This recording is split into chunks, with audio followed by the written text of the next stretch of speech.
Welcome to Satsang. It's so wonderful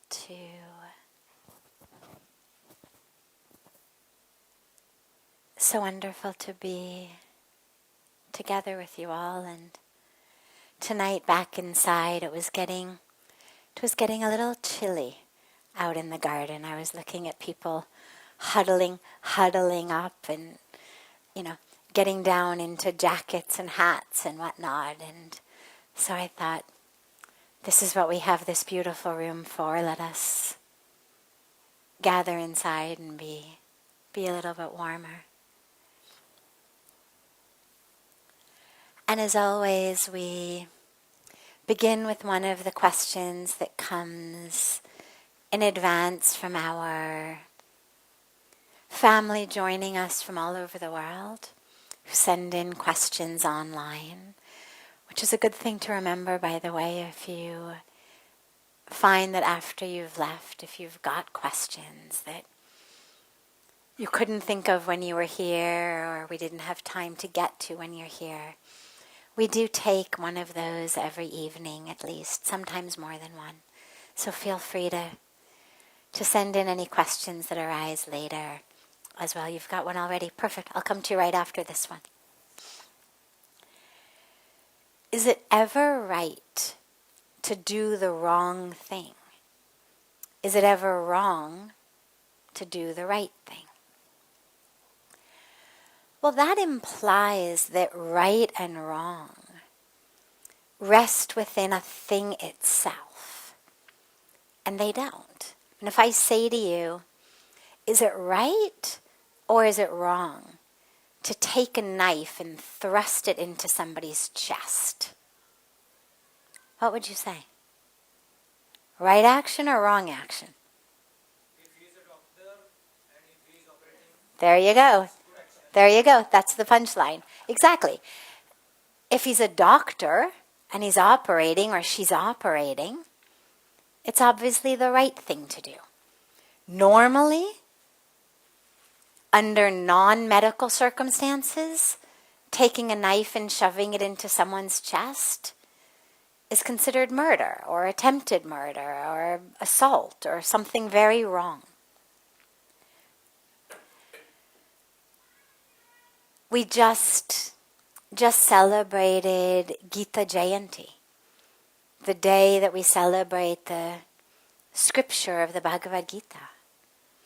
And there's several places in the Gita, including the whole premise of war itself, violence itself, in which we have this beautiful opportunity to realize, well, yes, on the one hand, we're told violence is wrong, killing is wrong, harming is wrong. And yet, here we have a scripture, not just an acceptable situation, but a model situation, a scriptural situation with God in it. Not just God in the ever-pervasive way that God always is, but actually an embodiment of God in the form of Lord Krishna, in which that which needs to be done is a war. We're told, tell the truth, not just in the actual words, but also in the intention. And yet, there's a beautiful moment in which, through sort of adjusting the truth, that which needed to happen was able to happen. Now, does that mean lying is okay? Of course not. Does it mean harming others is okay? Of course not. But what it does is it makes us realize that right and wrong are context-driven. They're not in a box. Somebody asked a few days ago, last week maybe, whether it was wrong to steal food from someone. If someone didn't have money, someone couldn't buy food, had no way to get food, Was it wrong for them to steal food? And yeah, all of our, whether we say the 10 Commandments, whether we say the Yam and Niyam, say, don't steal, asteya. And yet, to me, the stealing by the homeless, hungry, impoverished person is actually much less theft than what society has done to create a person in that situation to begin with. And if in order to have their human right to eat, they have to grab bread off of a cart, okay, I'm not, advocating anarchy here, but if you had to weigh the scales of which is less dharmic, which is a greater sin, for a poor, hungry person to steal a piece of bread off a cart, or for a society to allow itself to function in such a way that there are people who, if they don't steal bread off a cart, have nothing to eat. So, right and wrong is rooted in context. And of course, if it's the right thing to do, it can't be wrong. So it's not, right to do the wrong thing. Well, if it's the right thing in that moment, then it's right to do. It's always right to do the right thing and wrong to do the wrong thing. It's just that which is right and wrong are context driven. And we see this in society. We see it very much in Indian society. It was not so much in American society, which is very short-lived, only a few hundred years of a culture, but it's much more pronounced in India, where we've got, for example, societal norms that say such and such is wrong to do. Usually it has to do with how young people grow and how they speak and how they act and what they do and what's considered appropriate. And you go back a generation or maybe 2 generations, certainly 3 generations, and you've got social norms that were absolutely wrong. Ask your grandparents if this is wrong or right. They will say, "Ye to mahagalate pape." That is wrong. And yet, as societal norms have changed, our grandparents thought for girls to wear pants was really wrong. Unless it was, salwar kameez. There's all kinds of societal norms that keep changing. And so, when we look at right and wrong, we have to take them in context. So, whatever it may be, from stabbing a knife into someone's chest to a war, to an untruth, to what you wear, to so many different things. It's all about context. It's all about in that situation. Right? We have laws against going through red lights or speeding. But if you've got somebody in your car who's dying, they've had a heart attack, they need to get to the hospital, and there's no one around, it's the middle of the night, the streets are empty, is it still wrong to go through a stop sign? Right? Is it still wrong to speed? So this is the stuff that philosophical debates are made of. But to me, from a very practical and spiritual level rather than an academic philosophical level, I think right and wrong always varies in context.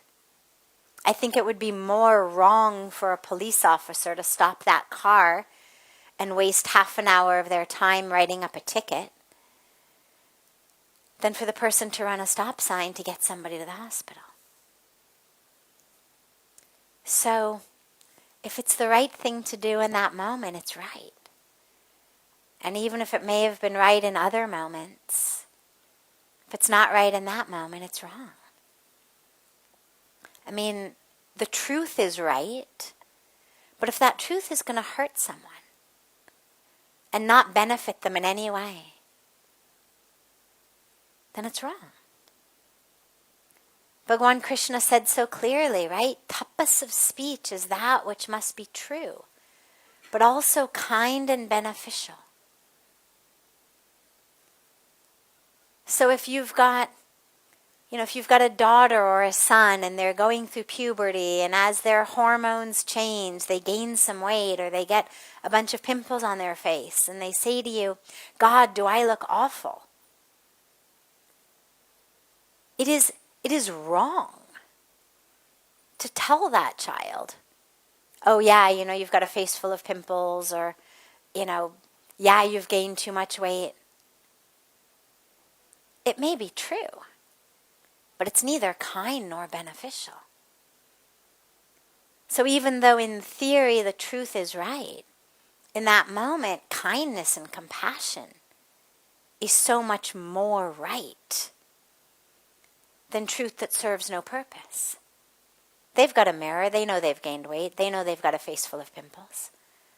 They're looking for compassion, for support. They're not looking for evidence. So this is where Pujya Swamiji speaks about our internal GPS that really guides us. And we know in each moment, doesn't feel right, not the right thing to do here. Or, oh yeah, this really is the right thing to do. And you'll know. So trust that inner guidance, which is not desire, it's not fear, it's not ego, it's not anger, it's not justification or rationalization, but it's the actual inner divine voice, divine intelligence. Some people feel it more as a sign than hear it as a voice. But either way, you know.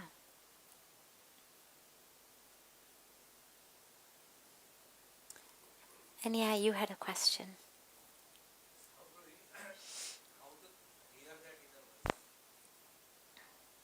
How to hear that inner voice? Practice. If you close your eyes and you go within, you'll hear a lot of voices. A lot of voices. There is that voice of desire, what I want. Oh, I wonder what's going to be for dinner. I wonder if we'll have dessert. Oh, I hope that post I put on social media, by the time I check it, there's thousands of likes. Oh, I hope that project I did for work, I hope they loved it and I'm going to get a raise. So we close our eyes and suddenly all these voices come. Voice of desire. Voice of fear. Oh my God, what's going to happen? What if this happens? What if that happens? Then we have the voice of our identifications. You're stupid. You're worthless. You're lazy. No one will ever like you. These things that we heard at different times in our life, usually our childhoods, that we've internalized as part of ourselves. We hear all of these voices when we close our eyes. And of course, they're all from inside, so they're all that inner voice. But which is the divine voice? Well, none of those. Those are just like tape recordings, right, that have been fed into us by others, by ourselves. And we just replay them.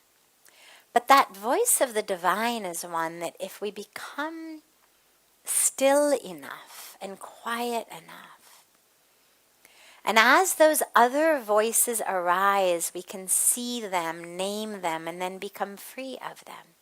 Ah, fear. Ah, desire. Ah, my 5th grade teacher who was really cranky and really didn't like me for some reason.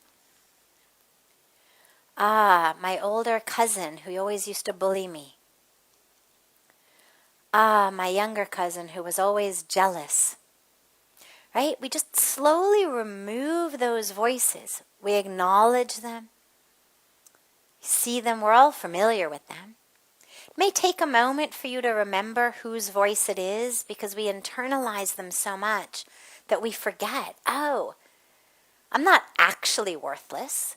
It's just my teacher told me I was when I was acting out on what was already a bad day for her. It's not really that I'll become nothing. It's just that that's what my older brother said when he was trying to, harass me.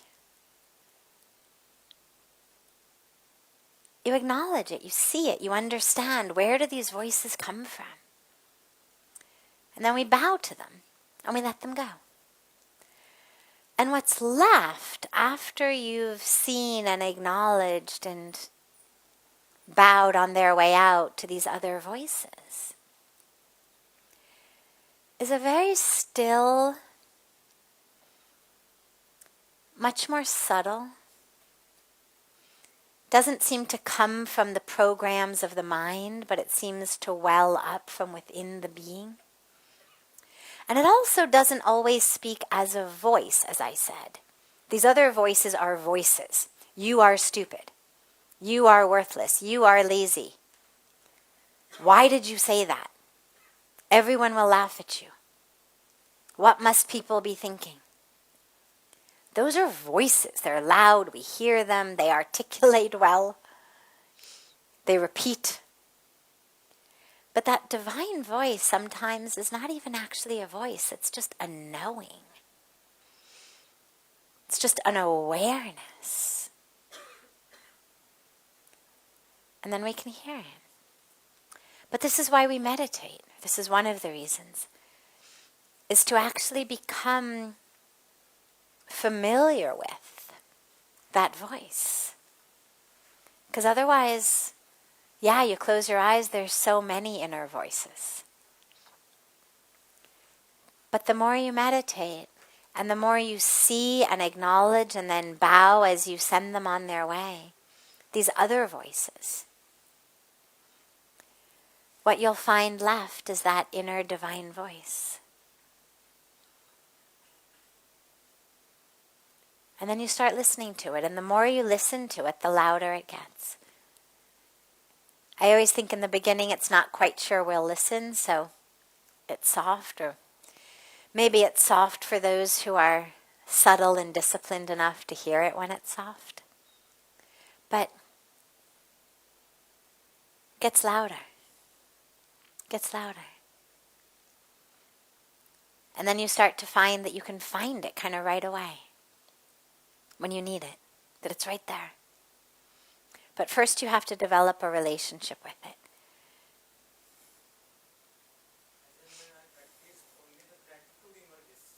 I'm sorry?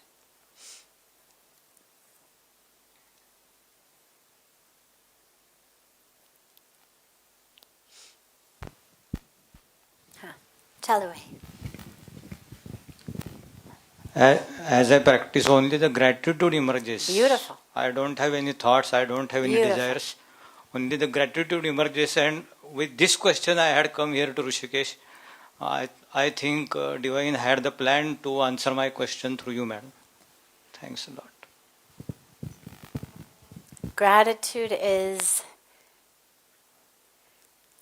if you could say there was an emotion of the gods, it would be gratitude. In terms of that which we feel that connects us to the divine, is gratitude.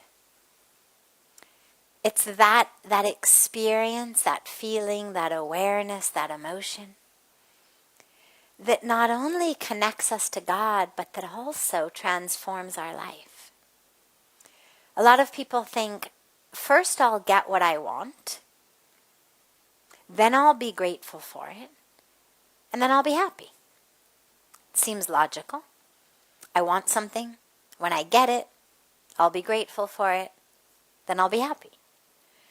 But it doesn't actually work like that. Gratitude brings happiness. It's not that first I get what I want, and from getting what I want, I become very happy. And then gratitude comes along with that. It's the practice of gratitude actually brings happiness. So rather than waiting till you get what you want, the question becomes, how can we bring gratitude into our daily practice? There's always something to be grateful for. And in that gratitude, then joy blossoms. And that divine connection just gets stronger and stronger. Beautiful. Does anyone else have any questions?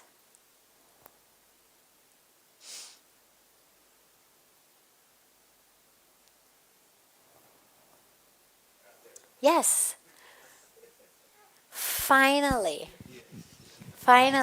She comes every night, and every night I look at her. Every night she doesn't have a question. But yes, you want to come here?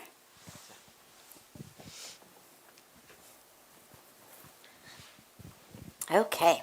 What is your question? My question is that whenever I go to do japa, I feel like I don't want to do the japa right now. Let me do something else right now.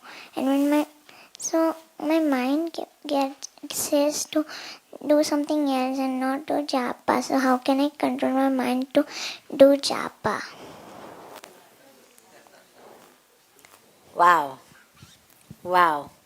That was very beautiful. Thank you. I love that you do japa.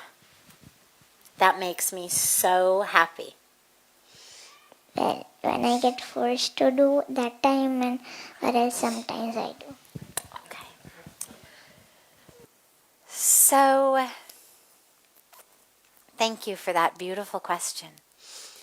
So when she sits down to do japa, sometimes her mind says, maybe I'd rather do something else.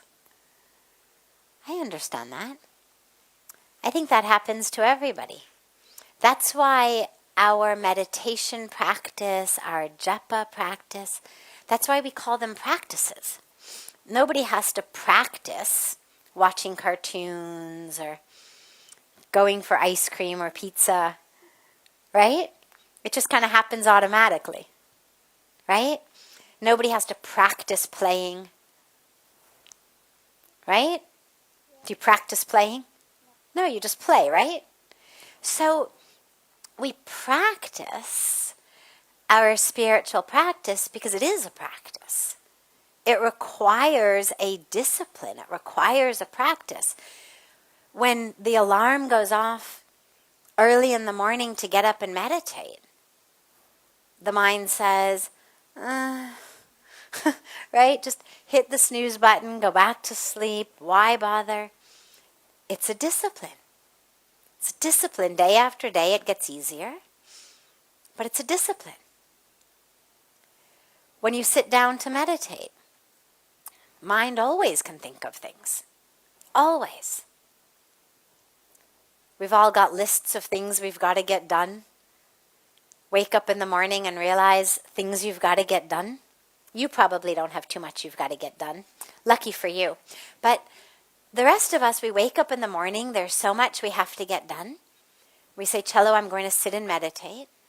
And the mind says, but my God, you've got all these things, you have to get them done. And then you start meditating. And you don't instantaneously have enlightenment or ecstasy. And the mind says, "Ugh, see, useless. Might as well finish off my to-do list." Right? Very normal. That's why it's a sadhana. That's why it's a discipline. Because no matter what the mind says, we keep sitting. We keep sitting. We never say to our mind, "Oh, there's a list of things to do? Okay, I guess I won't meditate today." Because there's always a list of things to do. So we keep meditating. And when we're going to do japa, it's the same thing. So when you are going to do japa and your mind says, "Maybe I'd rather play," right? Is that what your mind says? Always. I understand. So how much time, here we can turn this on, then people can hear you. How much time in the day do you have for playing? Every time? All time. Your whole life is playing. Well, that's pretty great. And how much time do you do japa? Mostly once in a week. Once in a week. And when you do it once in a week, how many malas do you do?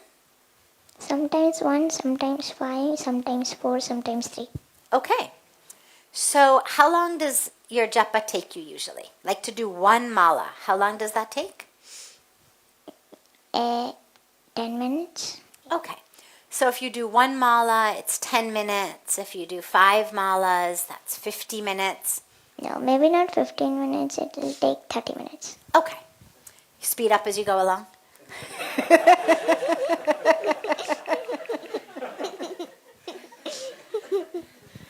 So now you tell me, during your day, how many minutes is God with you?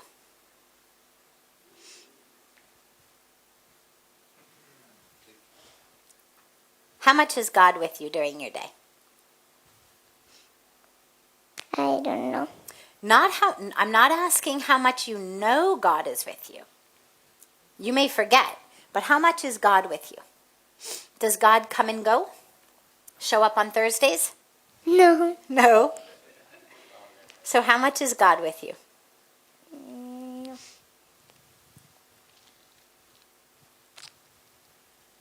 Mostly 9 to 5? It could be 1 in every 2 days because I usually am focused in playing. Right, so your mind is not with God. But is God with you even if your mind is not there? Well, even I like to play, so No, I know you like to play. I love that you like to play. But here's the question. When you are playing, is God with you? sometimes maybe. I'm going to tell you something that might surprise you. You ready to be surprised? God is with you all the time. Even when I'm playing and focused on playing? Even when you're playing and focused on playing. Even when you're sleeping. God is always with you. What do you think about that? Okay. Sound good? So if God is always, always with you, even when you play, even when you sleep, even when you're focused on something else, then do you think it's too much to think about God maybe 10 minutes in a week? No. That's not too much, is it? Well, no. You've still got plenty of time to play, right? If you talk about God, then no. Then no, yes, we're talking about God. So you still have plenty of time to play, right? Great. So what do you think? Do you think you could think about God maybe 10 minutes a day? I could. Could you do that? So then maybe we could do 1 mala a day. What do you think? Yes. Not too much of a burden? No. You'll still have enough time to play? Yep. Great. So from now on, we are going to do 1 mala a day. But some days we can still do 5 malas. Yes. What do you think about that? Yeah. Okay? And so when you sit down to do your japa and the mind says, oh, but I want to play, that's when you tell your mind, but it's only fair because God is with me all the time. And so at least 10 minutes a day, I have to think about him. Right? Yes. I mean, your mom and dad are with you all day long. Yes. And if you never look at them, never talk to them, how do you think they will feel? Bad. Right. So how do you think God feels? Bad. Well, the good news is I don't think God feels bad. I think God loves you whatever you do. But I think it would make God very happy for you to talk to him every day. Yes. I feel very happy when you talk to me. So we'll do japa every day, Yes. and then we'll play. Okay. Sound good? Yes. Promise? Promise. Pinky promise? Pinky promise. Good. Thank you.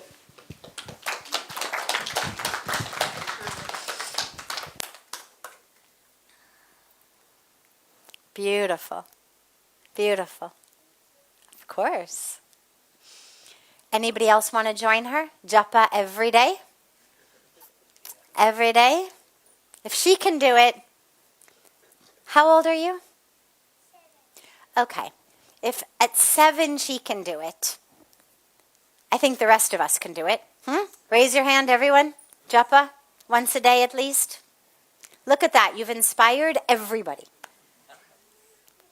Now everybody's going to do japa every day. Beautiful. Now when you go home, you can remember I have inspired everybody to do japa. Does anyone else have a question? Yes.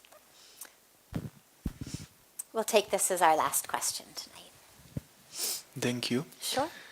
So, a couple of days ago, I was here and I asked you the question of jealousy. Yes. And I love your answer. Thank you very much. Yet, I would love to ask specifically of jealousy that is occurring in the relationship. If you can devote a few words. Sure. Jealousy in the relationship. Now, when you say that, you mean jealousy that the person you're in a relationship with is being with others? That type of jealousy? Yes, exactly. Okay. So, this is something very, very, very common. I don't know anyone who's ever been in a relationship where there isn't at some time in the relationship, some jealousy of you're at a party, you're somewhere, and your beloved is talking to someone else, spending time with that person. You look at that person, you think, oh, they're so much more attractive than I am. They're funnier than I am. They're richer than I am. All of those things. Or our beloved starts spending time with someone that he or she says is just a friend or just a colleague. But slowly, we feel jealous. Now, the first piece, of course, is to make sure that there isn't actual betrayal going on. Because it's also very easy for us to blame ourselves and to say, I shouldn't be jealous, I shouldn't be jealous, I shouldn't be jealous. Well, if the person is actually cheating on you, the problem isn't with you. The problem is with them. And that's something that it would be good to have some clarity on and just make sure that whatever is going on isn't actually a situation where you're being cheated on and betrayed. If you are, you can then make whatever decision you are free to make about the relationship. But it's important to at least have the truth, to have the facts, to know what you're dealing with. if there is no betrayal, if there is no cheating, if your beloved loves you, and this other person is just a friend or a colleague or someone they were talking to at a party, then we have to start asking ourselves, especially if it happens over and over again, why do I feel so unworthy of having this person and this happiness in my life?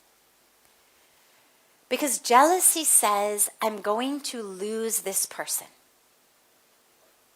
Someone or everyone is better than I am, and it's just a matter of time before he or she finds that person and chooses him or her over me. And so inside of us there's a part then that is basically telling ourselves, you don't deserve this beloved, you're not good enough, you're not worthy, or more generally, you don't actually deserve happiness. It's just a matter of time before she leaves you. It's just a matter of time before he dumps you. Because you don't actually deserve happiness. And that's something very, very deep to look at.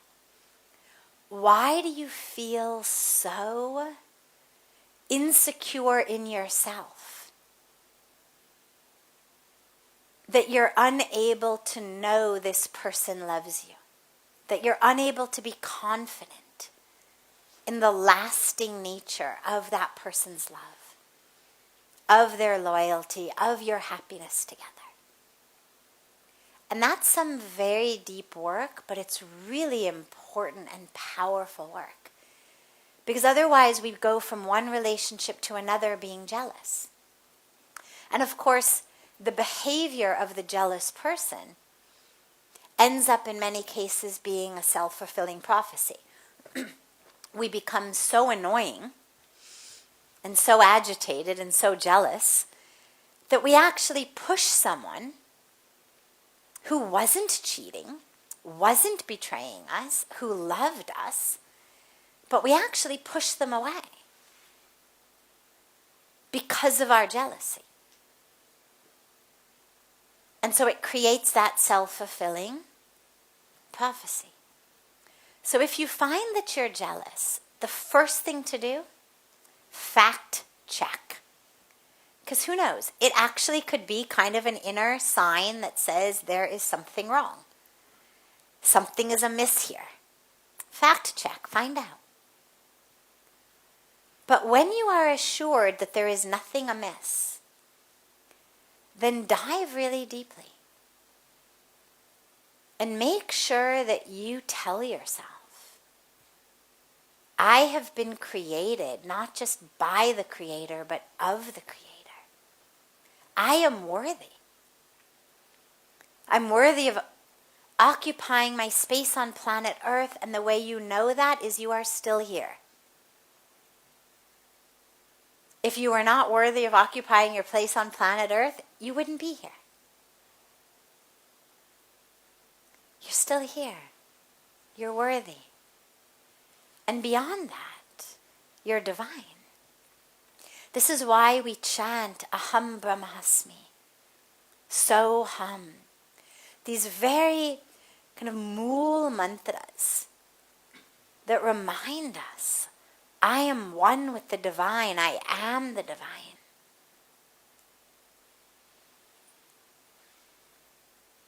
And then you understand, yeah, I may not be the most beautiful person in the room or the richest or the most successful. But that's okay. It's irrelevant. It doesn't matter at all. I don't even notice. Because I'm so aware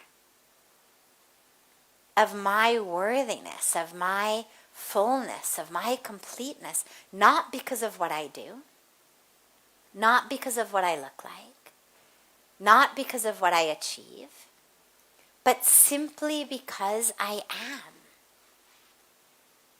Just because I am.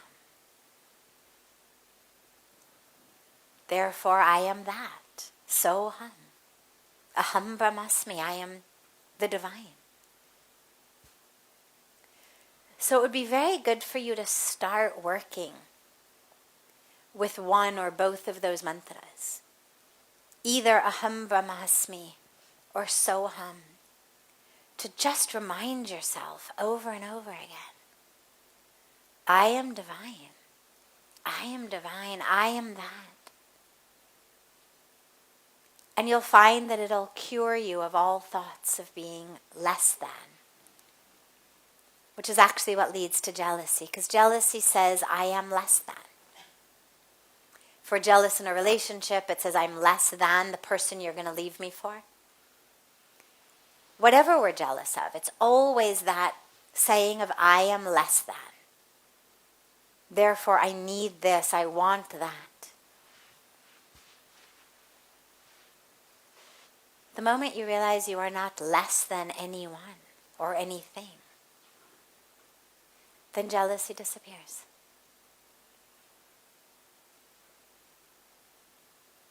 Okay? Thank you. Of course. Wonderful. Have a beautiful, beautiful rest of your night, everyone. Beautiful evening. A beautiful morning and day to our beloved family all over the world. And look forward to seeing you all tomorrow. So much love.